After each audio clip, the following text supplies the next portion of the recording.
dapat air tapi sedikit, ini bagaimana? Dia pakai sebisanya, tapi nanti tetap tayamum.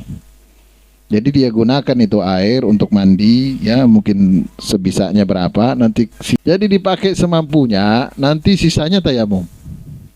Jelas ya? Persis seperti wudhu misalkan, kita ingin wudhu, air tidak cukup.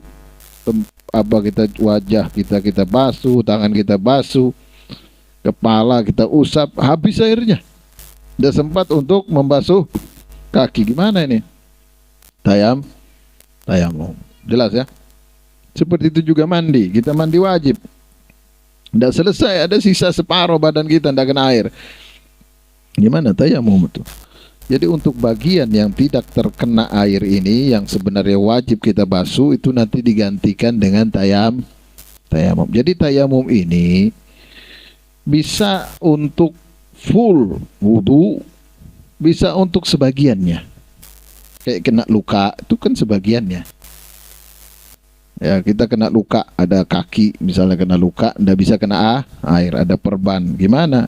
Ganti dengan tayamum. Jadi bisa menggantikan sebagian anggota wudu di dalam wudu. Bisa juga tayamum itu menggantikan sebagian anggota badan di dalam mandi. Ini seandainya begini, kita ada air tapi untuk minum. Kalau kita gunakan untuk wudu, kita gunakan untuk mandi bisa tuh, tapi kita tidak bisa minum. Apakah di situ kita boleh tayamum atau tidak? Boleh.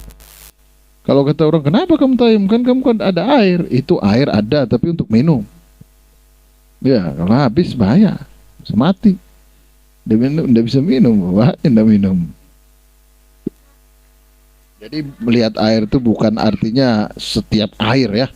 Setiap air minum apa enggak, bukan. Maksudnya ngelihat air yang bisa digunakan untuk bersuci di luar daripada kebutuhan pokok ya, di luar daripada kebutuhan pokok. Bahkan bukan air minum kita saja, termasuk air minum kita punya hewan. Nah, kita punya hewan, punya kambing, punya apa misalkan, itu kan tanggungan kita juga nafkahnya. Kita yang ngasih minum, kita punya air nih. Tapi air nih untuk ngasih minum hewan-hewan kita ini. Ini air tidak termasuk yang tadi kita bahas. Kalau kita ngelihat batal tayamum kita, enggak. Karena itu kebutuhan. Bisa seperti kita wudu ya, membasuh wajah kemudian membasuh tangan, mati air misalkan ya, apakah boleh kita sambung?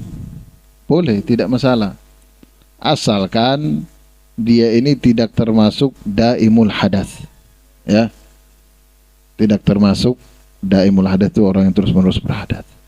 Itu boleh menyambung, tidak disyaratkan mualah. Mualah itu berkesinambungan, berkelanjutan, itu mualah, tidak ada jeda. Tapi kalau dia orang sehat bukan daimul hadas, itu boleh nyambung. Kayak mandi wajib separuh dulu, nanti setengah jam separuhnya lagi, ya, gitu maksudnya.